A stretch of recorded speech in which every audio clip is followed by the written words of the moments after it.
Merci de faire confiance au journal de la ville, mesdames et messieurs. Voici le sommaire. Mandat d'arrêt provisoire pour l'ancien ministre du Développement rural François Roubota et Mike Kassenga pour leur implication dans le dossier des lampadaires. Publication du gouvernement provincial de Kinshasa, 10 ministres composent ces gouvernements et du commissaire. Une seule femme est nommée ministre provinciale de l'Intérieur, Sécurité, Décentralisation et Affaires coutumières. Le nouveau président de la conférence épiscopale nationale du Congo, Monseigneur Fulgence Muteba et sa suite ont été présentés ce jeudi 27 juin 2024 au chef de l'État Félix Antoine Tshisekedi Tshilombo. C'est tout pour les sommaires. Mesdames et messieurs, encore une fois, bienvenue dans ce journal.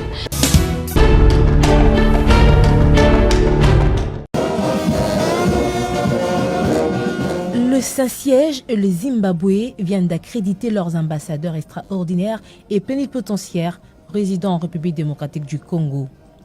Les deux diplomates ont présenté tour à tour leur lettre de créance ce jeudi 27 juin 2024 au président de la République, Félix Antoine Tshisekedi Tshilombo, au cours d'une cérémonie solennelle organisée à la Cité de l'Union africaine. Premier à arpenter le tapis rouge déroulé pour la circonstance, Monseigneur Midza Lescovar. Bonjour Excellence. Bonjour Monseigneur. J'ai l'honneur, Monsieur le Président, de vous enseigner les lettres de rappel de mon prédécesseur et les lettres de créance avec lesquelles je suis nommé par le pape François de nonce apostolique en République démocratique du Congo. Merci Monseigneur. Bienvenue. Nommé nonce apostolique en RDC le 15 avril dernier, en remplacement de Monseigneur Ettore Balestrero, ce docteur en droit canonique est né en 1970 à Crange.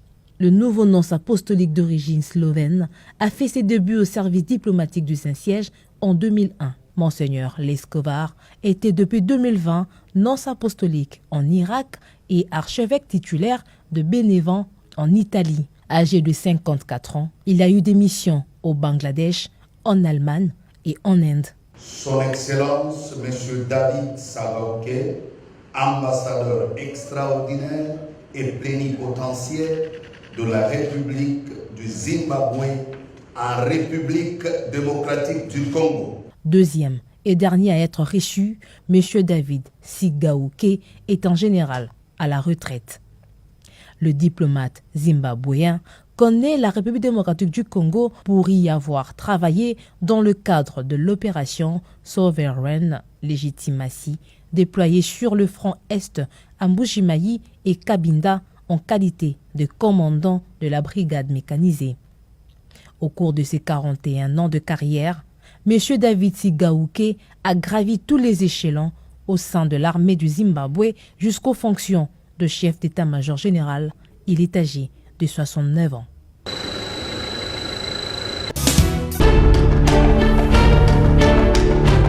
Nouvelle mise en place au sein de la conférence épiscopale nationale du Congo (CENCO). La nouvelle équipe avec à sa tête Monseigneur Fulgence Muteba, président de la CENCO, archevêque de Lubumbashi, et sa suite était présentée ce jeudi 27 juin 2024 au président de la République Félix Antoine Tshisekedi Tshilombo, compte rendu avec le secrétaire général de la conférence épiscopale nationale du Congo (CENCO), Monseigneur Donatien Chollet.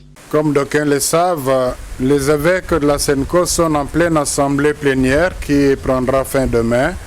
Et au cours de ces assises, ils ont jugé bon de constituer une délégation composée des archevêques, dont deux sont absents, celui de Mbandaka et celui de Kananga qui sont à Rome, qui sont représentés par leurs délégués. Donc il y a les archevêques qui représentent les provinces ecclésiastiques. Mais il y a aussi l'équipe sortante de la présidence, donc Monseigneur Marcel Lutembi et Monseigneur José Moko, président et vice-président de la CENCO, et aussi la nouvelle équipe qui vient d'être élue maintenant que la CENCO est venue présenter au niveau du chef de l'État. Il s'agit du président, l'actuel président de la CENCO, Monseigneur Fulgence Muteba, Monseigneur Etienne Onguion, qui est le premier vice-président, et Monseigneur Jean-Bertin Nandongue, qui est le deuxième vice-président. Les évêques ont jugé bon de venir échanger avec le chef de l'État sur la marche du pays. Vous savez que la préoccupation majeure des évêques, c'est le bien-être de la population congolaise, sur ce qui doit être fait en priorité au regard de ce que vivent les Congolais aujourd'hui, sur les domaines où ils invitent le chef de l'État à donner davantage de son impulsion pour que ça aille mieux. Et je vous assure que c'était de toute beauté, c'était en toute responsabilité qu'ils ont échangé sur ces différents sujets. C'était vraiment dans l'harmonie. Le président de la République a démontré qu'il est conscient, il connaît son pays, il connaît les problèmes, il a reconnu l'objectivité de ce que les évêques lui ont dit. Il a promis son engagement, il demande à l'Église de continuer à l'accompagner en étant, comme il a toujours été, au milieu du village. Et la nouvelle équipe qui prend la présidence de la SENCO a aussi rassuré de son ouverture à travailler avec les chefs de l'État pour le bien de la population.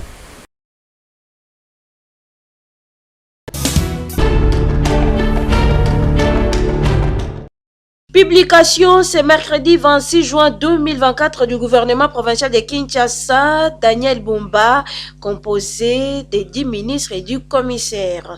Sont nommés ministres provinciaux Mimi Bikela Mundele, ministre de l'Intérieur, Sécurité, Décentralisation et Affaires coutumières, Magloire Kabemba Okandia, ancien ministre du gouvernement Kimbuta, revient dans le gouvernement Daniel Bumba au ministère provincial des Finances, Économie et Numérique. Alain Chilungu, ministre provincial des Infrastructures et Travaux publics, ministre provincial du Plan, Budget, Emploi et Tourisme. Jésus Noël Cheke Wadomena, Léon Moulumba Mwananchia, ministre de l'Environnement, Propreté et Embellissement de la ville, ministre provincial des Transports et Mobilité, Urbano, Bob Amiso Yoka, ministre provincial de l'Éducation et Citoyenneté, Jeannot Kano Larose, Fiston Lukwebo Moussengo, ministre provincial des Partenariats publics-privés, Commerce et Artisanat, Israël Kabenda Kayua, ministre provincial de la Jeunesse, Hydrocarbures, Culture et Arts, ministre provincial de la Santé, Hygiène et Prévention, Patricien Congo Abakazi.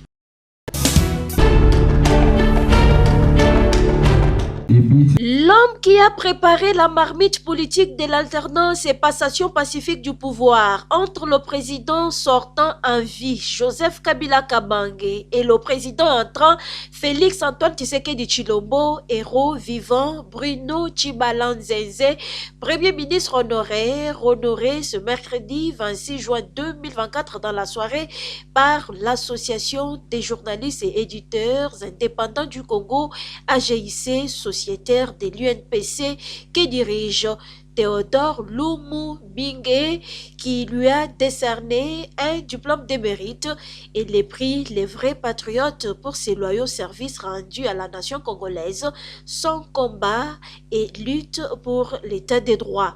Une cérémonie qui s'est déroulée en présence des militantes et militants, cadres de l'UDPS Ibala, des représentants des présidents nationaux et provinciaux de l'UNPC, ainsi que des invités des marques.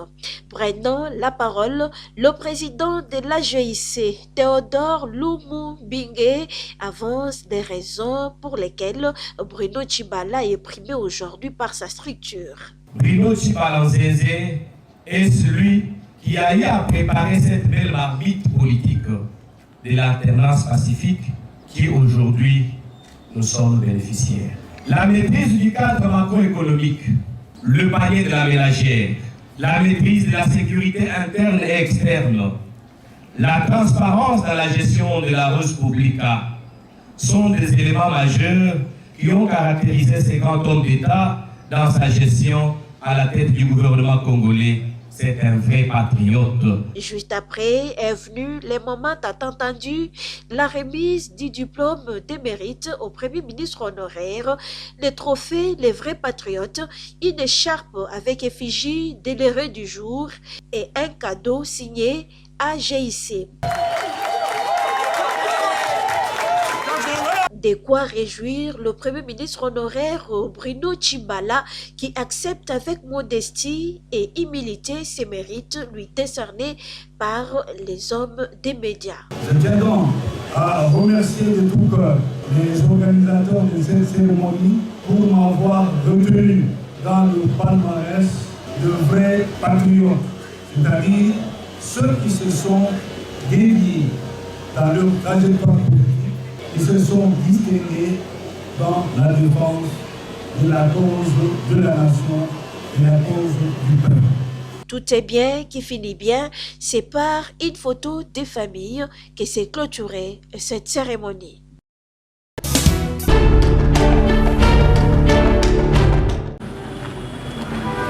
Pour vivre ensemble dans la capitale sans discrimination raciale, tribale, ethnique et xénophobie, une campagne de sensibilisation contre les discours de haine dans la ville-province de Kinshasa vient d'être lancée ce jeudi 27 juin 2024 par les organisations membres du sous-groupe DESC, Bureau conjoint des Nations Unies.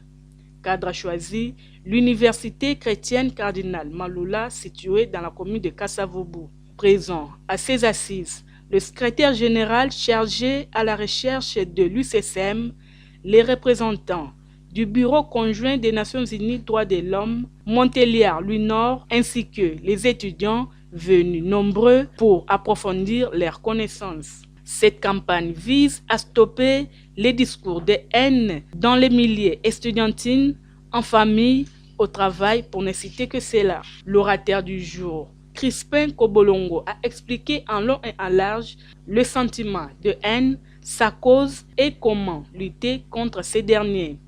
Les étudiants doivent vivre ensemble et en unité dans la société sans discrimination, a-t-il martelé. Crispin Kobolongo est intervenant du jour. L'objectif de cette activité, c'est de lutter contre les discours de la haine en milieu universitaire. C'est ce que nous sommes venus faire aujourd'hui ici, en partenariat avec le Bureau conjoint des Nations Unies aux droits de l'homme, à travers le bureau terrain de Kinshasa. Le résultat était que les étudiants soient informés sur d'abord la journée internationale de lutte contre les discours de la haine, et ensuite on leur a donné les différentes formes de la haine, les types de haine, les conséquences, les causes et comment lutter contre cette pratique.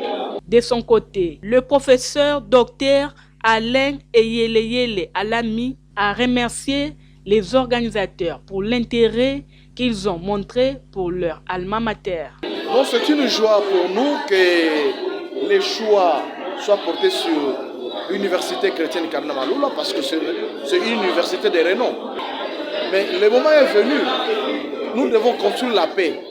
Et construire la paix signifie éviter la discrimination, éviter le tribalisme, pour que tous soyons focus sur la construction de la paix.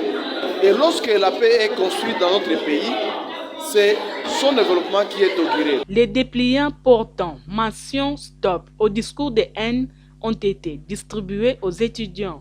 La campagne de sensibilisation contre le discours de haine dans la ville-province de Kinshasa se poursuit à travers les universités de la capitale.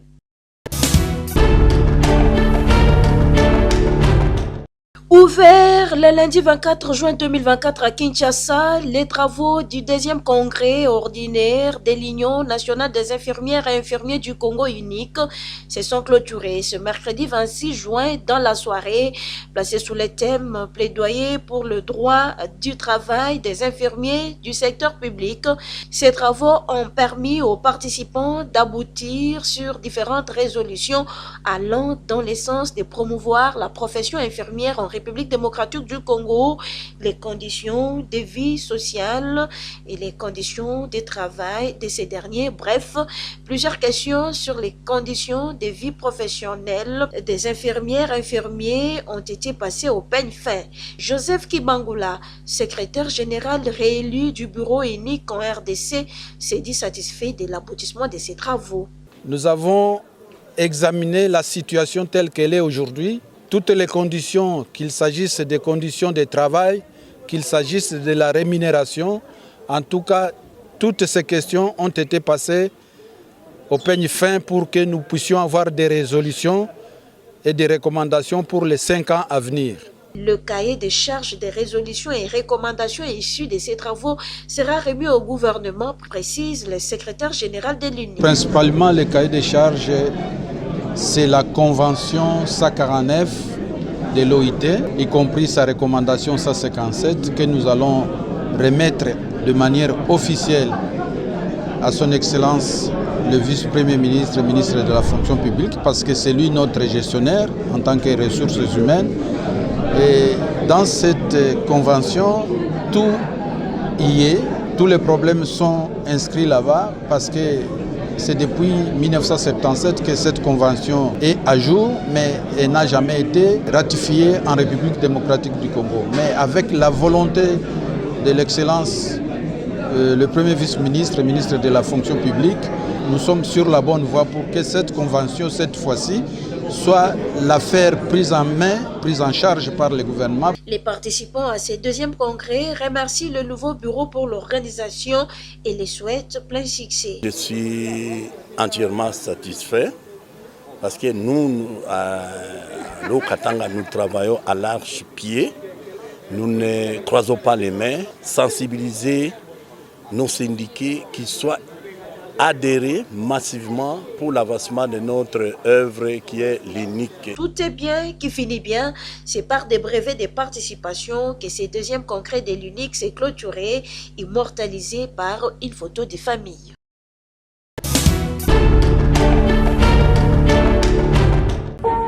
Oui, voici, le cheval est équipé les jours de la bataille, mais la délivrance appartient à l'Éternel. Nayango, RDC, Kinshasa, Telema, Ponatina Congo, Ponakimia Congo, Elongo, na communauté cité de paix, et Kambami, na couple apostolique, paix ambassadeur de la paix, Mirai et Serge Lukanga. Et Bongisi, Lisanga Monene, Pona Losambo, c'est 30 juin 2024, de 8h juste à 11h30. Mamana Likambo. Debout congolais. C'est la première phrase qui commence avec notre hymne national. Nous voulons décortiquer cela à la lumière de la parole de Dieu. Debout congolais. Il est temps que les Congolais se mettent debout. Il est temps que les chrétiens se mettent debout. Il est temps que nous restions debout. Hey, Yambala Oyo. Tokobelela nde nzambe yambala oyo congolais telema papa telema mama telema yaka na mokola yenga oyo na temple de paix. Nous situons à la première rue Limete-Sina, à l'arrêt Congo pour référence, derrière l'église cité de paix. Elongo nde tokolonga na mabolongo na se yaka.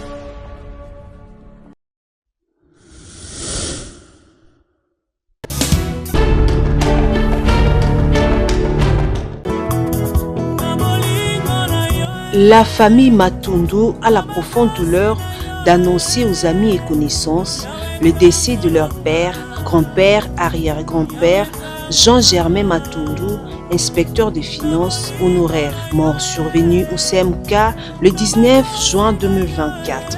Un livre de condoléances est ouvert à la résidence familiale du 20 au 26 juin sur l'avenue Akula, numérotée Binzama Compagne, référence aux tensions. La veillée mortuaire est prévue les jeudis 27 juin 2024 à la résidence familiale.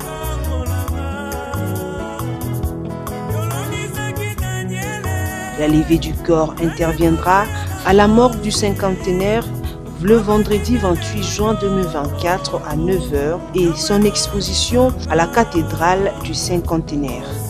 L'inhumation interviendra à la nécropole 1 entre ciel et terre. Ce communiqué tient lieu de faire part.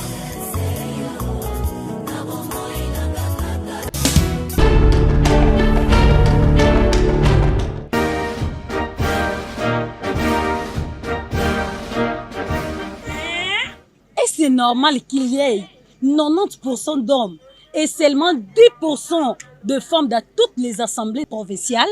En tout cas, vous n'êtes pas gêné qu'on trouve 81% d'hommes et seulement 19% de femmes dans les conseillers municipaux? Et chose grave, dans le nouveau gouvernement, on trouve 69% d'hommes et seulement 31% de femmes. Voyez-vous pas qu'il y a 86% d'hommes et seulement 14% de femmes à l'Assemblée nationale?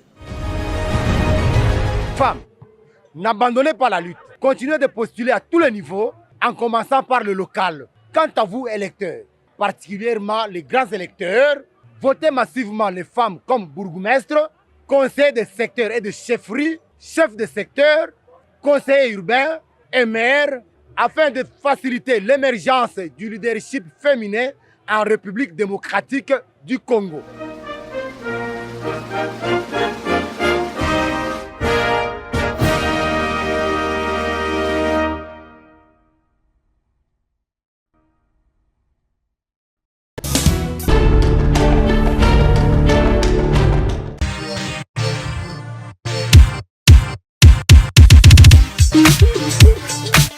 Quinoises et quinoises, vous qui aimez vous habiller classe et chic lors de vos événements, voici pour vous une seule adresse, boutique d'habillement Bedelium.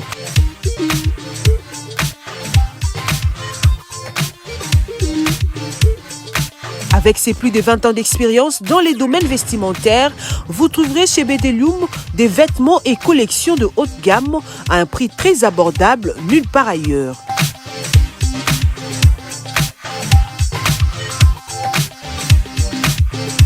Des robes soirées, costumes pour hommes, cravates, chaussures hommes et femmes, des montres, ceintures, des pantalons de tissu et jeans de très bonne qualité pour vous rendre sublime. Nous sommes aussi dans la parfumerie. Nous vous offrons de parfums de marque pour vous sentir bon. Notre adresse, trouvez-nous sur l'avenue des Écuries numéro 3 à Kitambo Magasin, référence Kin Marché et Hôtel Malébo. Chez Bedelium, bon chic, bon genre.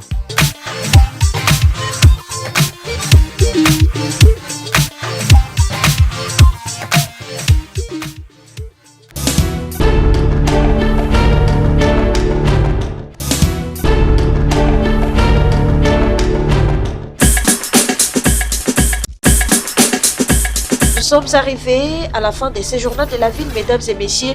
Merci de l'avoir suivi. Le prochain rendez-vous est fixé pour ce vendredi et d'ici là, portez-vous bien.